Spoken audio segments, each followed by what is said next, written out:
વરસાદને અત્યારે ચાલુ છે અને ખેડૂતોમાંથી એક જ વસ્તુ છે, સફેદ ફૂગ લાગી છે, મગફળી ફૂંકાવા લાગી છે. બધા ખેડૂતો અત્યારે એક જ પ્રશ્ન હાલી રહ્યો છે. ઘણા ખેડૂતોને મને અહીંયા આવી ગયા છે સફેદ ફૂગ, સફેદ ફૂગ.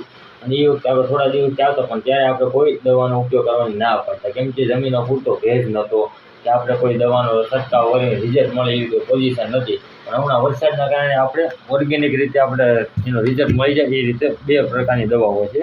એક છે આપણે ના અત્યારે માર્કેટમાં તમે જોઈ રહ્યા ધૂમ મચાવી રહેલું કરંટ.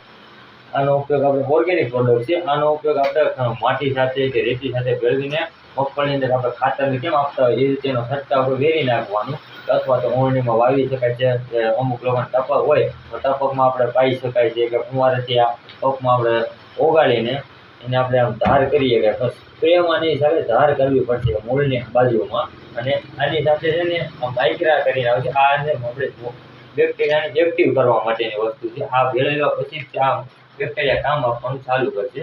અને બીજી પ્રોડક્ટ છે આપણી પાસે પેસ્ટિસાઇડ, હર્બિસાઇડ પેસ્ટિસાઇડ છે, જેની અંદર છે ઝોટેક્સો કરી છે. આ ફાર્મેક્સો કંપનીનું ઝોટેક્સો છે, જેની અંદર એજેસ્ટોમિક અને ટેબુકાઝોન બે પ્રકારના ઝેર આવશે, જે કાળી અને સફેદ બંને ફૂગનો નાશ કરશે. પણ અત્યારે મોસ્ટ ઓફ જોઈએ તો સફેદ ફૂગ જોવા મળે છે, કાળી ફૂગ તો ઓછી છે. આનો આપણે સ્પ્રે કરવાનો છે 15 થી 20 ml લેખે પંપમાં સ્પ્રે કરવાનો. અને અંદાજિત આપણે માનીને 1 વીઘાની અંદર બે પંપ જાય છે, એ અંદાજ પ્રમાણે આપણે સ્પ્રે કરવાનો અને તમામ ફૂગનો નાશ કરી દઈશું.